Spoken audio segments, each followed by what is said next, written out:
This video explains converting fuel types on a Blaze gas grill, which begins with the conversion of all burner gas orifices. Start by removing all cooking grids and flame tamers to expose all main burners.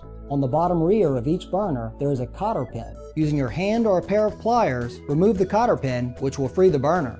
Remove all burners by pulling the rod upwards and sliding the burner towards the rear of the grill. Through the now empty hole in the grill's basin, you should see the orifice, which is the brass fitting on the tip of the valve.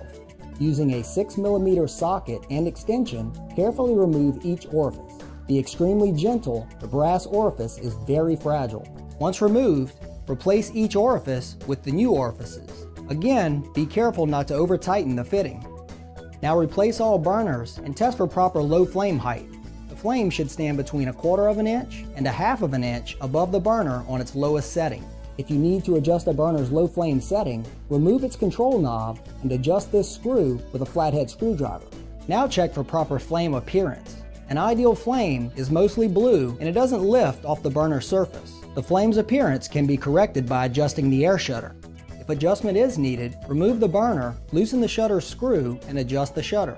If the flame is yellow, open the shutter some to make the flame bluer. If the flame is lifting off the burner, slightly close the shutter. Retighten the screw, reinstall the burner, and repeat if necessary. For Blaze 4 and 5 burner models, you also need to change the orifice of the rear infrared burner.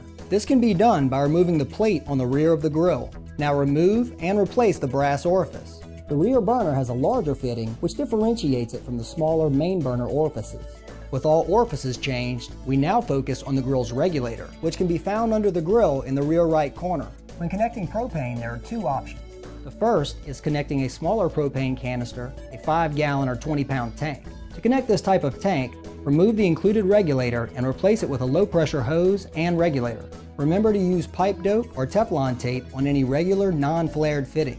The second type of connection is connecting to a large propane tank. This can be done by converting the grill's included regulator. Simply unscrew the cap on top of the regulator, unscrew the stem and turn it over so the flange is now at the bottom.